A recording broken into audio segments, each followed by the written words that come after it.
Syed. Tiba-tiba pula hujan lebat ni. Yelah. Alah. Lalu kat stadium tu teringat pula zaman-zaman air kita. Kan? Arif, tengok Uncle Lim ni. Dia bersemangat dekat bola sepak. Tak pernah sikit pun runtuh. Sama macam Arif. Tapi beza dekat Uncle Lim ni, dia ada kamu sejarah sikit dalam kepala dia. Arif, macam mana training bola hari ini? Okey ke tak? Ada skor bola? Skor 2 kali, Uncle. Tapi penat sikit lah. Benda tu biasalah, Arif. Kamu tahu tak? Datuk kamu dengan ayah uncle dulu sama-sama duduk dekat tempat ini. Duduk dekat sini buat apa?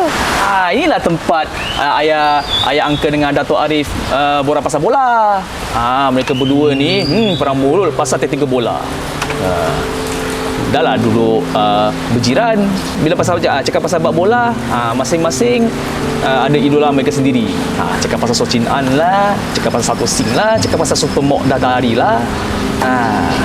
Tapi yang ajaibnya, bila mereka orang dah masuk stadium, dah hilang beza dah. Dah macam satu keluarga sendiri. Betul tu. Ibu ingat lagi masa Datuk Arif cakap dengan ibu dulu, zaman dulu tak ada lah cross Melayu lah, cross Cina lah. Zaman dulu semua orang duduk sama-sama, share kuaci, share air. Bila Mokhtar Hari masuk, bawa bola, semua orang kat stadium tu berdiri. Lepas tu bila Sochi Ain tu dia tackle bola, lagi best. Semua orang tepuk tangan sama-sama. Best sangat bila ingat masa tu. Itulah dia. Merah kuning tetap di hati, tapi semangat di Malaysia. Jadi kalau Arif main nanti, orang akan sorak untuk Arif kan, Uncle? Walaupun orang tak kenal Arif. Aduhai kamu ni Arif, bila kamu dah sarung jersey Selangor ke Malaysia ke, dah ada rencana di dada, satu Malaysia tu dah umpama satu keluarga buat kamu.